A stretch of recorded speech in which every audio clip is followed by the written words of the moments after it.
ہر وہ شخص، ہر وہ قوت جن کا ماضی غیر جمہوری تھا، ماضی غیر آئینی تھا اور مستقبل بھی غیر جمہوری اور غیر آئینی ہے، وہ پی ٹی آئی میں شامل ہے۔ پاکستان پیپلز پارٹی آج بھی آئین کا دفاع کرتے ہیں اور کل بھی ہم آئین کا دفاع کریں گے۔ اس وقت جو ہے جو سب کچھ عدلیہ میں ہو رہا ہے وہ ملک کے سامنے ہے، قوم کے سامنے ہے، اور میں سمجھتا ہوں کہ ماضی کی طرح اس وقت ہمارا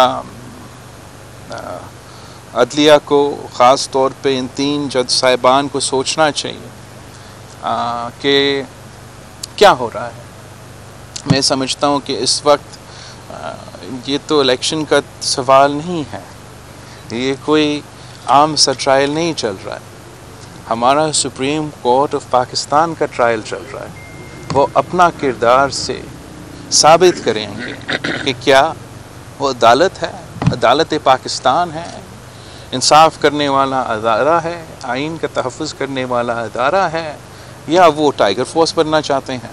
اگر لارجر بینچ نہیں بنتا تو ایک ایسا کانسٹیٹیوشنل کرائسس پیدا ہوگا جس سے خدا نہ خواستہ، میرا جو خدشہ ہے کہ خدا نہ خواستہ پاکستان میں ایسا کوئی ایمرجنسی یا مارشل لاء ٹائپ سچویشن پھر سے نہ لگ جائے۔ میں بڑی بڑا بات کر رہا ہوں۔ مجھے جو خدشہ ہے کہ جس طریقے سے یہ تخت لاہور کا لڑائی انا پہ اتر آیا ہے، ایگو کی بات، ایگو کا سوال بن چکا ہے۔